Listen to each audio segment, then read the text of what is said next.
स्वरूप है, कुसंग अति दुख रूप, बीजा सत्संग करके पाया आत्म अनूप।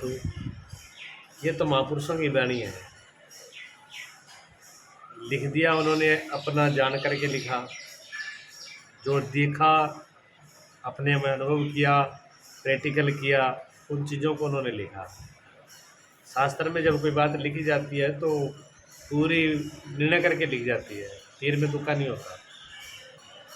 लिख दिया कि सत्संग सुख स्वरूप है, कुसंग अति दुख रूप है। कोई ऐसा उदाहरण, कोई प्रमाण जिससे आदमी सुखी हुआ और कुसंग से दुखी हुआ हो, आपने भी देखा होगा जिंदगी में। क्या कोई बता सकते हो आप? ये यहाँ पर ये कुसंग हुआ तो उसके से ये दिक्कत हुई, या ये संग हुआ तो उसे ये मिला, कोई प्रमाण, कोई आपका अनुभव आपको याद हो, है ऐसा कोई?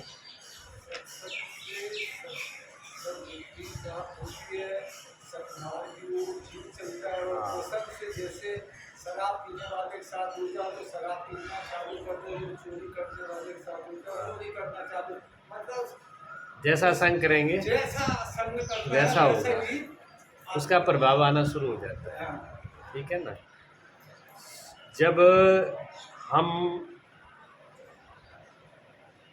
गंगा के किनारे बैठते हैं तो गंगा की शीतलता, गंगा की पवित्रता अपने आप हमको छूती है, शरीर को भी छूती है और मन को भी छूती है, भावनाएं बदलती हैं।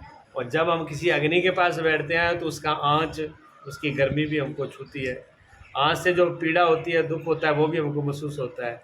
और सर्दी गर्मी से अगर कुछ अच्छा मिलता है वो भी हमको महसूस होता है, हमको सारी चीज़ महसूस होती है। ठीक, अब थोड़ा सा अंदर की तरफ अपने अब यहाँ आ जाओ। बाहर ये तो बाहर की चीज़ें हैं। बाहर अगर दुष्ट व्यक्ति मिल जाए तो वो दुष्ट ही करेगा। परिवार में अगर एक दुष्ट आदमी हो, एक गंदा आदमी हो, तो वो इतना दुखी कर देता है कि पूरे परिवार को दुखी कर देता है। वो उसी एक वजह से पूरे परिवार के लोग दुखी हो जाते हैं। अब रावण कुल में एक रावण ऐसा था जिसने पूरे कुल को डाल दिया कचरे में। और ऐसे ही उसी कुल के अंदर विभीषण भी था, वो उसका भी नाम है, उसने अपना जीवन सुधार लिया। हिरण्यकश्यप कुल राक्षस का था, लेकिन बेटा उनका भगवान का भगत हुआ, उसने पूरे कुल को उतार लिया। दोनों में उसमें विभीषण रह करके संतुष्ट है उसी राज्य के अंदर, और उसी राज्य की गद्दी पर रावण बैठे है, वो संतुष्ट नहीं है। उसकी वृत्तियाँ ऐसी हैं। ऐसे बार समाज में होता है। अब आई हमारे अंदर की बात है। ये शरीर है, सब लोग जानते हैं भी शरीर एक मशीन की तरह यंत्र की दिया परमात्मा ने हमको दिया है। हम शरीर नहीं है, हमको सबको शरीर छोड़ के जाना होता है। लेकिन हम लोगों ने जो स्वरूप हमारा है, आत्म स्वरूप, आत्म स्वरूप तो सत्य स्वरूप है, सत्य स्वरूप आत्मा ही है। आत्मा हमेशा ही आनंद में रहना उसका स्वभाव है, उसमें दुख और पीड़ा होती नहीं है, दुख और पीड़ा तो होती नहीं है।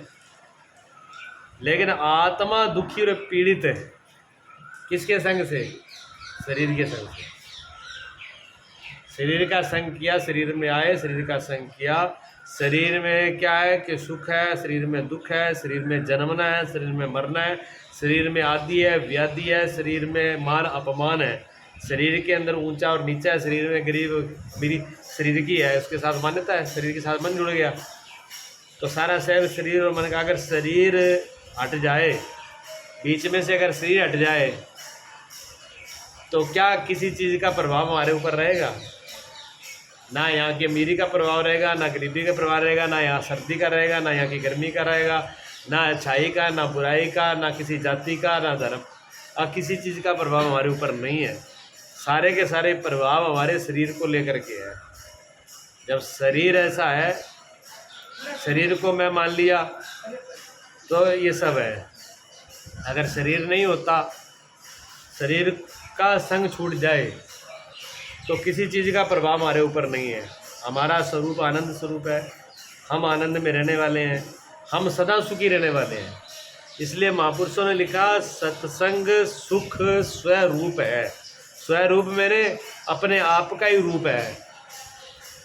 कौन सत्य? सत्य क्या है? सत्य सिर्फ दो ही थे, एक परमात्मा और एक आत्मा के अलावा कोई सत्य नहीं है। ठीक है, तो अगर परमात्मा और आत्मा के अलावा कोई सत्य नहीं है तो महापुरुषों को भी सत्पुरुष कहा जाता है। उनको नहीं कहना चाहिए। उनको भी इसलिए कहा जाता है कि उन्होंने अपने सत्स्वरूप को जान लिया, वो सतरूप हो गए। जैसे लोहा जो है वो अग्नि के अंदर डालने के बाद में अग्नि में धीरे धीरे गर्म होता होता बिल्कुल लाल लोहे जैसा हो जाता है। लोहे में अग्नि में भेद नहीं रहता, एक जैसा हो जाता है। इसी प्रकार जिनको हम महापुरुष कहते हैं, जिनको सिद्ध पुरुष कहते हैं, जिनको तपस्वी त्यागी पुरुष कहते हैं, वो आत्म स्वरूप में एक में हो जाते हैं। उनके शरीर के अंदर भी ऐसे गुण उत्पन्न हो जाते हैं जो सत्यता जैसे दिखाई देते लगते हैं। हालांकि हमारे और आप में भी दिख रहे हैं। हमको भी ये नहीं लगता कि हम मर जाएंगे, कभी किसी को लगता ही नहीं है, क्योंकि जो हम कभी मर जाएंगे ये ख्याल नहीं आता। ये आत्मा का गुण है, लेकिन ये शरीर के साथ होने से शरीर के अंदर भी आ गया। शरीर का भी लग रहा है, शरीर का भी जड़ है। शरीर ना चल सकता, ना बोल सकता, ना इसमें विकास हो सकता, ना इसके अंदर खुशी और गमी हो सकती, लेकिन आत्मा के संग से शरीर में सब कुछ हो रहा है। आत्मा के गुण इसमें प्रवेश कर गए। तो त्यागी जो तपस्वी पुरुष है उनका तो स्वाभाविक रूप है। इसलिए तपस्वी महापुरुषों का शरीर भी तप रूप हो जाता है, उनका शरीर भी शुद्ध हो जाता है। उनका शरीर के अंदर भी इतनी दिव्यता आ जाती है कि उनके शरीर से भी दूसरे लोगों को लाभ मिलना शुरू हो जाता है ऑटोमेटिक। जैसे हम लोग रोटी बनाते हैं तो रोटी जब बेल करके सीधी अग्नि पर नहीं डालते, तवे पे डालते हैं, और जो आंच होता है वो तवे के नीचे होता है। अग्नि नीचे है, बीच में लोहा है, ऊपर रोटी है। ठीक है, लेकिन अग्नि जो है वो लोहे में लगती है। अग्नि का पूरा प्रभाव लोहे में आ जाता है और लोहे से रोटी सिक जाती है। ठीक है, आत्मा का प्रभाव मन और बुद्धि में आता है, और मन बुद्धि का प्रभाव शरीर में आता है, और शरीर से संसार में आता है। तो कितना अंतर आ गया। लेकिन आत्मा का संग शरीर से हुआ, इसलिए शरीर के जितने दोष हैं वो आत्मा में दिखने लग गए। ठीक है, और आत्मा के जो गुण हैं वो शरीर में भी दिखने लगे। दोनों बातें हैं। तो इसमें बुद्धिमान कौन है, समझदार कौन है? जो आत्मा के गुण को आत्मा में देखे और शरीर के गुण को शरीर में देखे। बस बात खत्म हो गई, हल हो गया। बात तो इतनी है। शरीर के गुणों को आत्मा में मिक्स मत करे, आत्मा के गुण को शरीर में मत मिलाए। मिलाने पे खिचड़ी हो जाती है। दोनों को क्लियर देखने का नाम है, उसको कहते हैं तत्वदर्शी, तत्वदृष्टा, देखने की दृष्टि। जो दोनों को क्लियर रूप से देख लेता है वही तत्ववेत्ता है, वही दिव्य दृष्टि है, वही देखने वाला है। जो बिल्कुल क्लियर देख लेता है। जो क्लियर नहीं देख पाता कौन सी सही है कौन सी गलत है, वहीं गड़बड़ हो जाती है। ठीक, अब वो क्या कहते हैं, कुसंग अति दुख रूप है।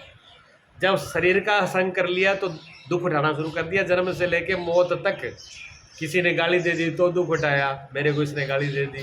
गाली तो शरीर को दी है ना, शरीर का ही नाम था। शरीर को गाली दे दी, परेशान हम हो गए।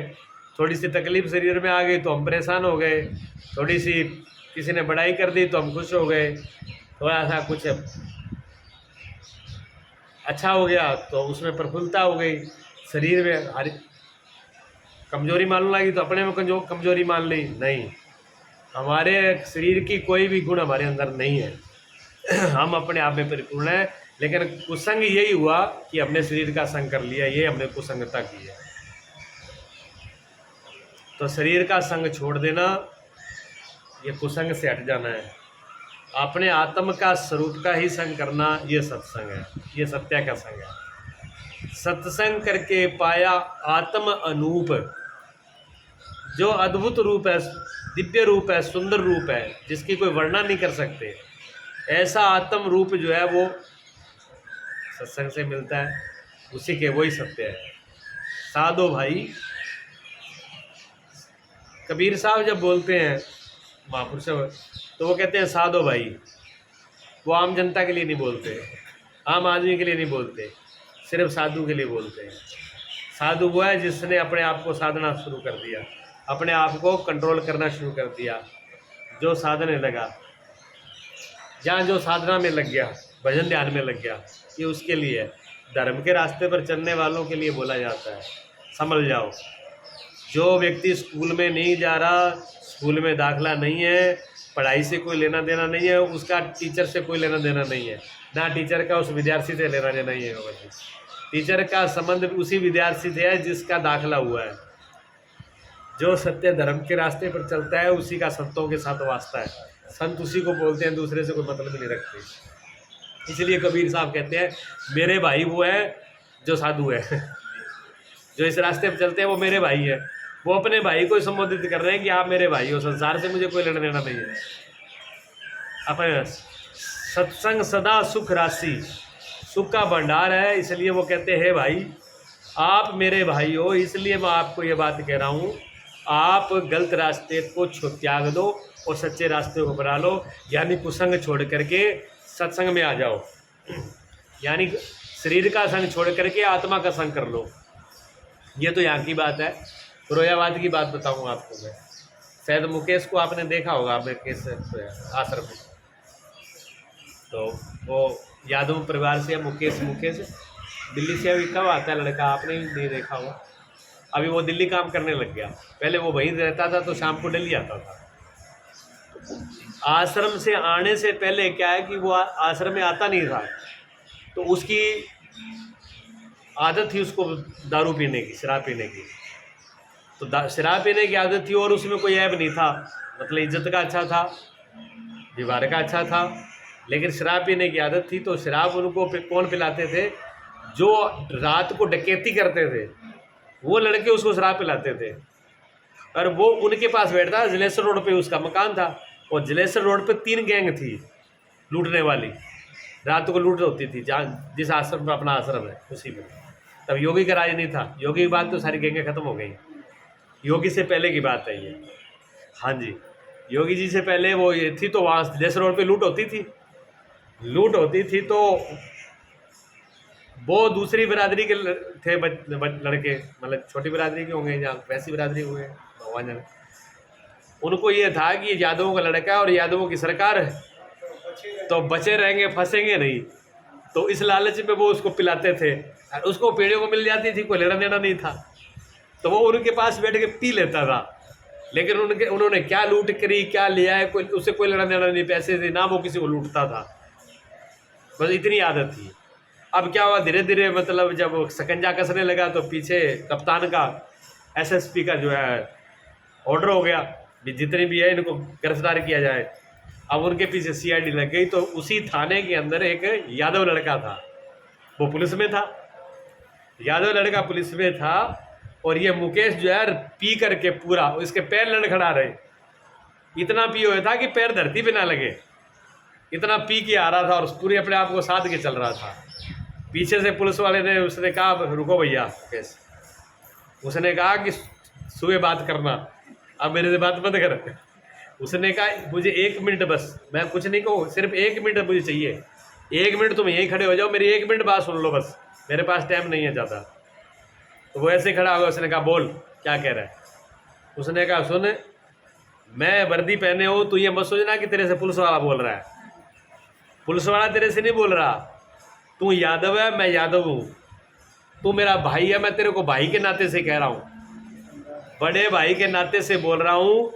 एसएसपी का ऑर्डर हो चुका, जिन पास में तुम बैठ के पीते हो, एक एक खबर है, तुम कहाँ से आ रहे हो, कहाँ जाते हो, कौन क्या कर रहा है, सबकी लिस्ट बन के तैयार हो गई। तुम जेल में जाओगे, बचोगे नहीं, और तुम वो निर्दोष, तुम सिर्फ पीते हो, और वो डालते हैं डकैती, और उसी में तुम जाओगे। इसलिए अगर पीना भी है, पहले तो पीना छोड़ दे, अगर पीना हो तो अपने घर पे पिए, उनके साथ बैठ के मत पी, नहीं तो जेल में मिलेगा। बस इतना ही बोलना है, तुम जा सकते हो। उसने कहा ठीक है, जितनी बात हुई बात खत्म हो गई। वो अपने पुलिस वाला अपने यहाँ चला गया, वो अपने घर पे चला गया, लेकिन उसने दूसरे दिन से निर्णय कर लिया कि दारू नहीं पीऊँगा।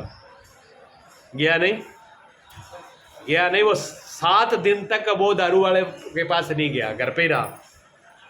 7वें दिन वो पुलिस वाला फिर आया, साथ में उसके दरोगा था, उसने उसकी पीठ थपथपाई, उसने कहा जिंदगी में मैंने आदमी वो देखे, सौंफी आदमी को भी समझा दो वो भी मानता नहीं है, शाम को पीता है। और तुम बिल्कुल लड़खड़ा रहे थे, इतने इतने पिए हुए थे, और मैंने एक बार बोला और 7 दिन से तुम घर से बाहर नहीं गए। 7 दिन से हमारी सीआईडी तुम्हारे पीछे है, हर आदमी के पीछे हमारा आदमी लगा हुआ है, और 7 दिन में तुमने कोई गलती नहीं करी, तुम्हारे जैसा आदमी नहीं देखा हमने, तुम इतने संकल्प के पक्के। उसने कहा फिर क्या, पिए हो तो क्या, पिए हुआ था, इतना तो होश है भी, तुमने क्या बोला था मुझे पता है, भूलूंगा नहीं, आज के बाद शराब नहीं पीऊँगा, छोड़ दी मैंने। और तुम सीआईडी करो, कुछ भी करो, नहीं गया। फिर उसने क्या किया कि अब कहीं ना कहीं तो अच्छी जगह पे, मान लो बुरी जगह छोड़ी है तो कोई ना कोई तलम होना चाहिए। तब वो आश्रम की तरफ है, पंडित जी से मुलाकात हुई और आश्रम में आना शुरू कर दिया उसने, आश्रम में आने शुरू कर दिया। 5 साल बाद वो, ये बात उसने मुझे 5 साल बाद बताई।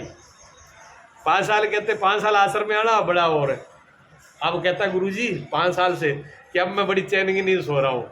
पहले क्या होता था, डकैती नहीं करता था, कुछ नहीं करता था, पर वो कुसंग वालों के साथ बैठता था, तो रात को कोई गाड़ी आ जाती तो छत पे सोता, बिस्तर बांध के तैयार हो जाता भागने के लिए, वे पुलिस की गाड़ी आ गई और वहीं से भागता मैं।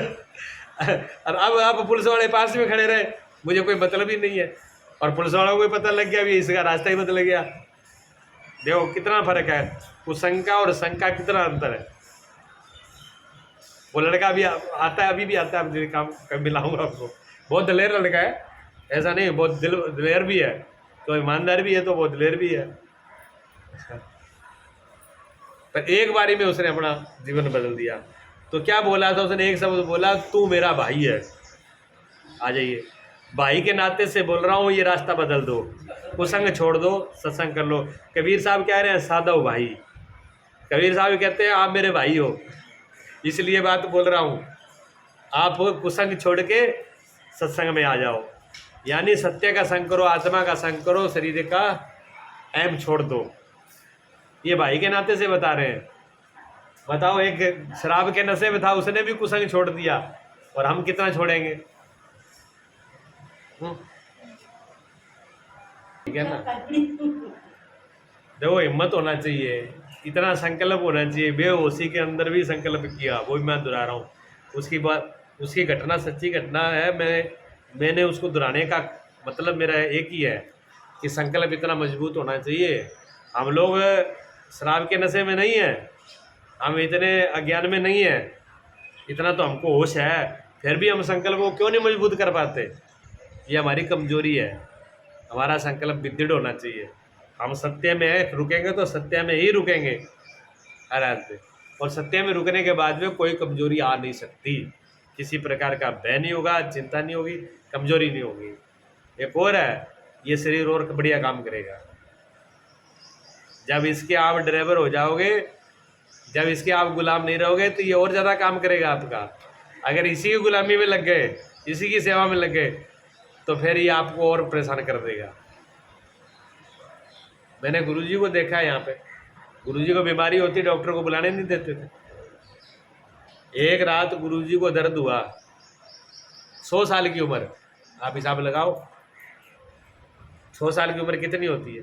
100 साल की उम्र में कभी खुंडा हाथ में नहीं लिया, कभी दूसरे का सहारा लिया, कभी दूसरे के से कोई चीज़ सेवा नहीं मांगी।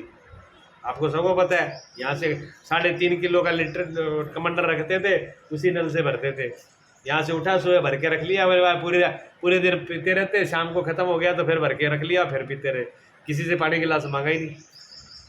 इतना निर्भर था अपने आप में।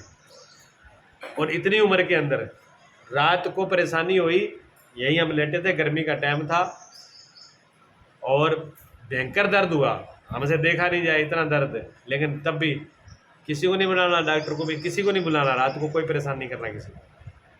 फिर खून की पलटी हुई, 3 बार खून की पलटी हुई, अपने आप उठ गए, पलटी करके कुल्ला कर लिया। हम दोनों, बड़ा गुरु भाई, हम दोनों मतलब चिंता में थे, गुरुजी मानते नहीं है, और इतनी परेशानी है, खून की भी उल्टी हो रही है, और उनकी आज्ञा वगैरह हम किसी को बुला नहीं सकते थे, जो डांट लगती। फिर गुरुजी कहते तो मैंने डॉक्टर को नहीं बुलाना, डॉक्टर को। हम बैठ गए, गुरुजी कुल्ला करके आके बैठ गए। अब हम ये चिंता कर रहे हैं भी रात को 1 बज रहा है, अभी रात बाकी है तो फिर तकलीफ होगी, डॉक्टर बुला लें तो ठीक है। बैठे, अब कैसे बैठे हो तुम? अब हम बोल नहीं पाए। अच्छा, तुम्हें ये था कि मेरे को कुछ हो जाएगा। अरे मौत मेरे से डरती है, मौत नहीं आई, चुपचाप ओढ़ के सो जाओ। हम भी सो गए, गुरुजी सो गए, सुबह उठे कुछ नहीं, सुबह कुछ भी नहीं था, कोई तकलीफ ही नहीं। अब हम ये सोचे, सुबह उठ करके हम ये सोचे, मगर अगर और किसी को ऐसा हो जाता तो न मरता तो ही मर लेता। वो खून की उल्टी देख के ही घबरा जाता, अभी पता नहीं क्या हो गया, क्या होना है। उनको इतनी तकलीफ में भी मतलब वो नहीं, हमें बड़ी वो था, आज आश्चर्य था इस बात का। और नहीं, बड़ी मुझे दवाई तो पसंद ही नहीं थी उनको। नहीं, अब वो है जो शरीर से, देखो जो शरीर से हटे हुए, जो शरीर से ऊपर, वो आत्मा में जीने वाले हैं, उनकी स्थिति कहाँ है? वो शरीर उनके लिए क्या है? वैसी स्थिति पर महापुरुषों के साथ में रह करके कोई इन चीज़ों को अनुभव कर पाता है। उसके लिए कबीर साहब कह रहे हैं कि आप सत्य का संग कर लो। आप दूसरे शब्दों में तुरंत बोला है, जन्म मरण भव दुख मिटावे, निज स्वरूप लखासी रे। अगर तुम निज स्वरूप लख लोगे, जब समापुरुष हो जाए, तो जन्म मरण का जो दुख है ये खत्म हो जाएगा, इसका भय खत्म हो जाएगा। काल के माथे पांव धरे, कबीर साहब ने कहा, काल के माथे सिर पांव रखे। कहते हैं गुरु का जो बालक है वो काल के माथे में सिर रख के चलता है। भागवत जी के अंदर कथा आती है कि ध्रुव जी जब गए बैकुंठ को तो मौत के सिर पे आप पैर रख के गए थे। ये भागवत में आता है, ये तो प्रतीक है, ठीक है ना। लेकिन सच्चाई यही है कि जो उससे सत्य से जुड़ गया, उसने काल के माथे पर पैर रख दिया। काल उसके नहीं पैरों नीचे है, काल उसका कुछ नहीं बिगाड़ सकता। सच्चाई तो ये है। हाँ, वो तो एक प्रतीकात्मक रूप से बोला गया है, क्योंकि पुराण जब लिखे जाते हैं तो पुराण का लिखने की शैली अलग है, उनको समझना पड़ता है। तो कर सत्संग असत संग त्यागे, विषय वासना नासी रे। अगर सत्संग करते हैं, सत्य का झूठे का संग हो गया, अगर शरीर का साथ छूट गया, अगर आप शरीर को समझ लिया कि मैं शरीर नहीं हूँ, मैं आत्मा हूँ, कोई वासना, कोई कामना, कोई भी इच्छा आपको दबा नहीं सकती। आई होगी नहीं। हमारी कामना इच्छा सारी शरीर को लेकर के है। शरीर को सुख चाहिए, शरीर को सुविधा चाहिए, शरीर को खाना चाहिए, शरीर को देखना चाहिए, शरीर में ही तो सब चाहिए। इंद्रियों और शरीर की पूर्ति में लगे रहते हैं हम। अगर इंद्रियों और शरीर की जरूरत नहीं है तो हम गुलाम किसके है ही नहीं। आत्मस्थ व्यक्ति किसी का गुलाम नहीं है, वो आज़ाद है। निर्वासना मन रहे नित न्यारा रहे। और जो वासना से मन जिसका वासना से हट गया, वो तो फिर नित्य न्यारा, उसका क्या कहना है। वासना नित्य रहे न्यार, एकाग्र हो जासी रे। मन, अब कहते हैं मन लगता नहीं, मन एक जगह टिकता नहीं है, मन एकाग्रता नहीं होता। कहते हैं जिसकी इच्छा और वासनाएं खत्म होगी, उसका मन तो अपने आप ही एकाग्र जाएगा ही नहीं कहीं। मन सिर्फ वासनाओं के पीछे जाता है, और वासना ही नहीं है तो मन अपने आप टिक गया। सत्संग सार गहे संत सूरा, दे अभिमान मिटासी रे। कहते को सत्संग कौन? सूरवीर। कोई संत सूरवीर, कोई साधक सूरवीर होगा जो इस अभिमान को मिटाएगा। ये अभिमान ऐसा है, ठीक है ना। कितना चाहिए?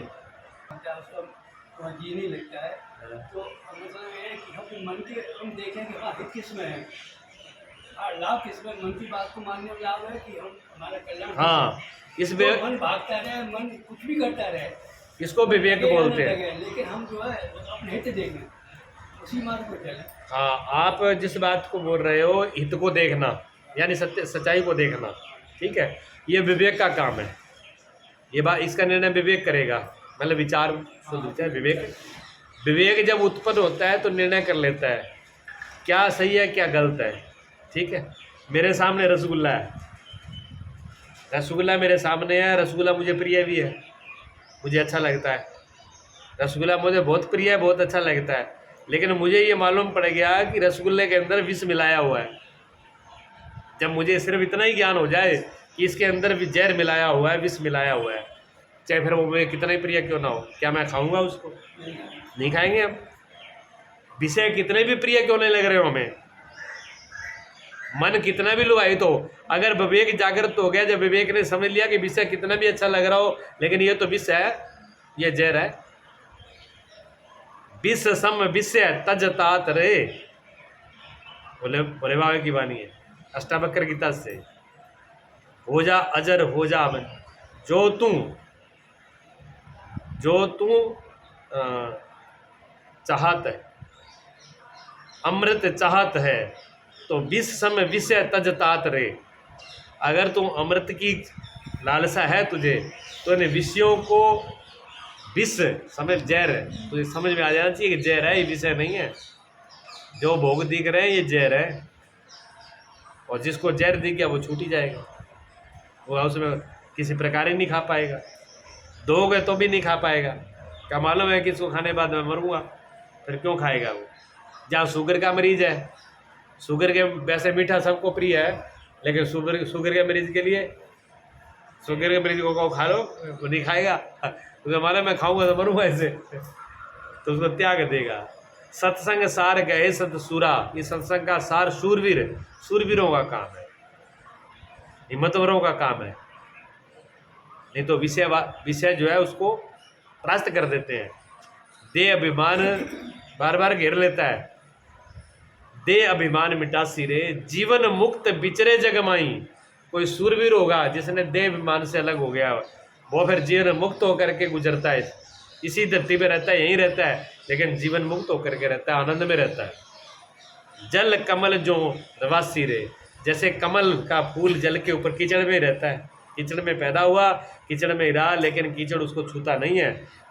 सिद्ध महापुरुष भी संसार में ही रहते हैं, जीवन मुक्त भी संसार में रहते हैं, पर संसार उनको छूता नहीं है, फिर भी ऐसा है। लेकिन स्वामी जी, हम तो शरीर में या मन में जो चेतना होती है, शरीर या मन में जो चेतना होती है, पीड़ा होती है, तकलीफ होती है, तो ये चेतना उस परम चेतना से जो अलग है ना, हाँ, उस परम चेतना ये वृत्ति में होती है, ये वृत्ति की चेतना है, जिसको हम चेतना बोलते हैं, विशेष रूप से ये वृत्ति की होती है, ठीक है ना।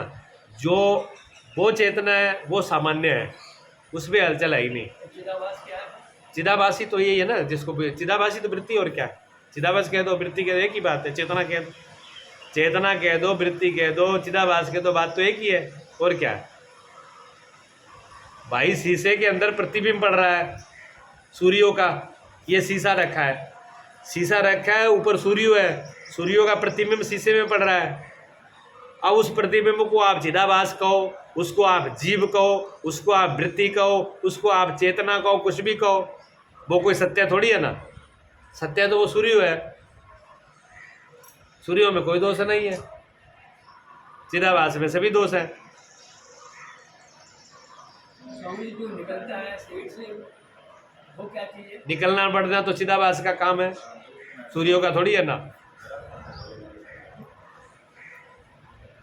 ना सूर्य किसी में घुस सकता, ना किसी में निकल सकता चिदाभास और अहिं में क्या अंतर है? है। चिदाभास और अहिं का है, जो अहिं वृत्ति है, प्रकृति के जैन है, और ये चिदाभास है, इन दोनों में कोई अंतर नहीं है, कोई अंतर नहीं है। कोई अंतर नहीं है, कोई अंतर नहीं है। लेकिन उसने, उस चिदाभास ने, उस प्रकाश ने जो शीशे को आकार धारण कर लिया, ठीक है। चिदाभास तो सिर्फ जो प्रतिबिंब है वो बिना शीशे के तो हो नहीं सकता, नहीं हो सकता ना। तो अब प्रतिबिंब ने क्या मान लिया कि शीशा भी मैं हूं, ये अहंकार हो गया कि नहीं हो गया। ये अंतःकरण में आत्मा का प्रतिबिंब जो इसमें पड़ रहा है, अंतःकरण में, अंतःकरण शीशा है, मन बुद्धि चित्त शीशा है, ठीक है। उसमें जो आत्मा का प्रतिबिंब पड़ रहा है वो चिदाभास। लेकिन चिदाभास किसको लेकर के, अब मैं मन हूँ, मैं बुद्धि हूँ, मैं अहंकार हूँ, ये चारों वृत्तियों को लेकर के तो है। अगर इन चारों को हटा दो, मान लो शीशे को हटा दो, तो प्रतिबिंब बनेगा किसमें। तो चिदाभास मतलब कैसे, जीव का है। हाँ, तो इस चिदाभास को अंतःकरण से मतलब का हटाया जाता है, इसको वहाँ से विपरीत दिशा में ले जाया जाता है कि वो क्या होता है, जैसे फोकस पड़ रहा है दर्पण पर चेतना का। जब सूर्यों को ज्ञान हो जाए, किसको ज्ञान होना है? सूर्य का और सूर्य के प्रतिबिंब का दोनों का ज्ञान हो जाए तो किसको हटाना पड़ेगा बताओ? क्या हटाने की जरूरत है वहाँ? नहीं है। ये सूर्य है, ये प्रतिबिंब है, दोनों को क्लियर होगी, बात खत्म हो गई। अब चाहे वो बना रहे, चाहे हट जाए, चाहे मिट जाए, चाहे बना रहे, क्या फर्क पड़ता है? वो तो बना रहेगा जब तक शीशा रहेगा, जब तक अंतःकरण रहेगा, जब तक शरीर रहेगा, तब तक प्रतिबिंब रहेगा। क्या ज्ञान हो, ज्ञानी को ज्ञान होते ही शरीर छूट जाएगा? क्या मन बुद्धि नष्ट हो जाएंगे? नहीं होंगे, सब रहते हैं, लेकिन क्लियर होता है कि ये छाया और ये सूर्य है, ये क्लियर होता है। हम पे क्लियर नहीं है, बस बात इतना ही होता है। ज्ञान इसी बात का है कि हमें क्लियर नहीं है, हम छाया में उलझ जाते हैं, और ज्ञानी उलझता नहीं है। बस ज्ञानी में और ज्ञानी में इतना ही अंतर है।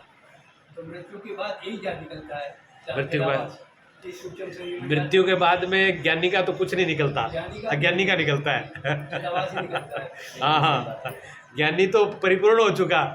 ज्ञानी का तो ना वहाँ जाना है, ना कहीं आना है, ना कहीं मरना है, ना कोई जीना है, ना कोई बैकुंठ में जाना है, ना इस लोक में रहना है। वो तो हर जगह परिपूर्ण है, वो तो सब जगह परिपूर्ण है जी। तो स्वामी जो चिदाभास निकल गया, हाँ वही पुनः जन्म लेता है। हाँ, अज्ञानी का वही लेगा।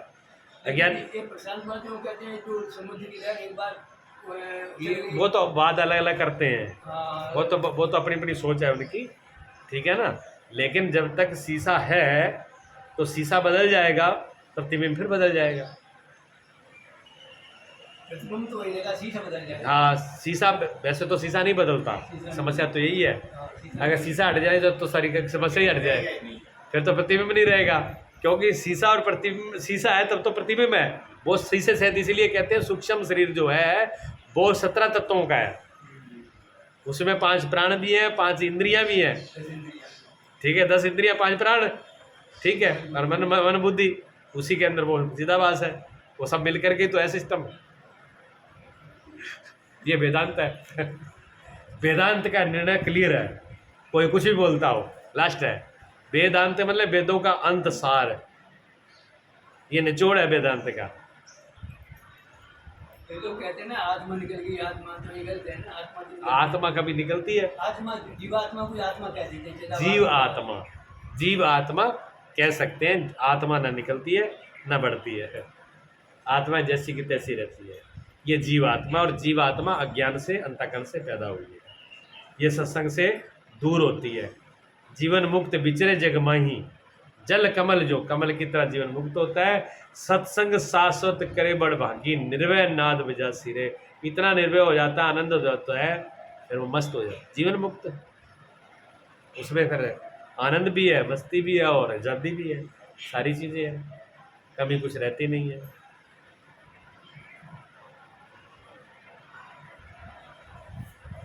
ध्यान एक ही है, बाकी कोई ध्यान काम नहीं आएगा, ना किसी चक्र का ध्यान काम आएगा, ठीक है ना, ना किसी देवी देवता का ध्यान काम आएगा। इसीलिए क्या, ध्यान मूलम गुरु पदम, गुरु के चरणों का ध्यान करो, वही वहीं से रास्ता निकलेगा, ठीक है ना। वहाँ से सारी चीज़ें अपने आप क्लियर हो जाती है। कहने का मतलब वहाँ से सब चीज़ें क्लियर हो जाती हैं। सत्य का जब ज्ञान हो जाता है, जब मैं देखो, जब तक आपने मुझे नहीं देखा, मैंने आपको नहीं देखा, तो हम एक दूसरे का ध्यान कैसे कर सकते हैं बताओ? मूर्खता ही है। और जब हमने एक दूसरे को देख लिया तो फिर आंख बंद करने की जरूरत क्या है? जब ख्याल आएगा तभी ध्यान है? ऐसे सत्य है। आत्म अनुभव के बाद में फिर बात क्लियर हो गई, ये होता है, ठीक है ना।